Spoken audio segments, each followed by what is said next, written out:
Welcome back दोस्तों, स्वागत है आपका फिर से अपने चैनल एकत्र ज्ञान में। आज हम बात करने जा रहे हैं भागीरथी की। किस तरह उनकी भक्ति की जिद के आगे माता गंगा को धरती पे आना पड़ा। माना जाता है कि अपने पूर्वजों के तर्पण के लिए इन्होंने कठिन से कठिन तपस्या की और माता गंगा को धरती पे लाए। पौराणिक कथाओं में माना जाता है कि भागीरथी के पूर्वज राजा सगरा, जिनके 60,000 पुत्र थे, वे एक अश्वमेध यज्ञ करने जा रहे थे। उस यज्ञ से उनके राज्य की सीमा बढ़ जाती। यह देखकर देवों के राजा इंद्र डर गए और उनको लगा कि राजा सगरा उनसे ज़्यादा ताकतवर हो जाएंगे और फिर वे देवलोक पर भी आक्रमण कर सकते हैं। यह देखकर देवराज इंद्र ने राजा सगरा के अश्वमेध यज्ञ को भंग करने की सोची और अश्व यानी घोड़े को चुरा लिया और ऋषि कपिल के आश्रम में छुपा दिया।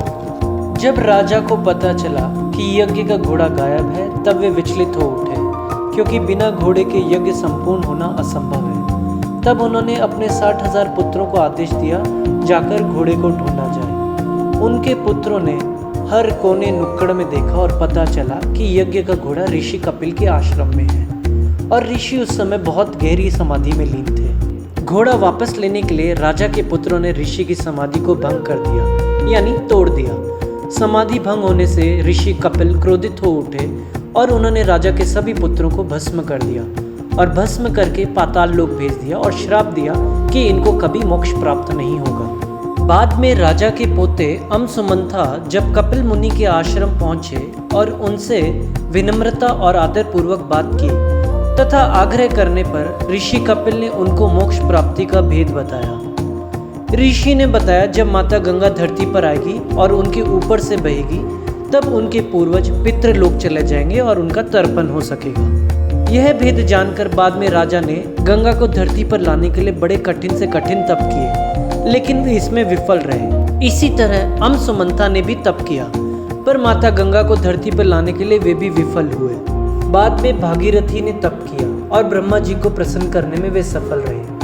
ब्रह्मा जी के कमंडल से गंगा को धरती पर लाने के लिए उन्होंने वरदान मांगा।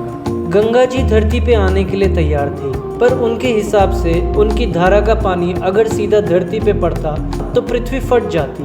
फिर उन्होंने एक उपाय बताया कि धरती पर उतरने से पहले अगर भगवान शिव उनको अपनी जटाओं में बांध लें तो वे धरती पर आराम से आ सकती है, क्योंकि भगवान शिव के अलावा उनके पानी का भाव और कोई नहीं झेल सकता। इसके बाद भागीरथी ने भगवान शिव को कड़ा तप करके प्रसन्न किया और वरदान में उनसे गंगा जी को अपनी जटाओं में बांधने का आग्रह किया।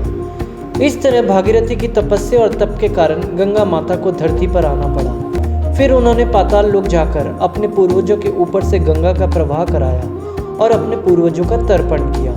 पौराणिक कथाओं में गंगा को इस पृथ्वी की सबसे पवित्र नदी मानी गई है, क्योंकि वे स्वर्ग से उतरती है और उनमें दिव्य शक्ति है। इस तरह हिंदू मान्यता में किसी मृत इंसान को जलाने के बाद बची राख को गंगा में बहाया जाता है और माना जाता है कि इससे मरने वाले की आत्मा को मुक्ति और खुशी मिलती है। तो आप हमें नीचे दिए हुए कमेंट सेक्शन में बताइए आप किस टॉपिक पर वीडियो जानना चाहते हैं। ऐसी ही हिंदू माइथोलॉजी की जानकारी के लिए देखते रहिए आपके अपने चैनल एकत्र ज्ञान को।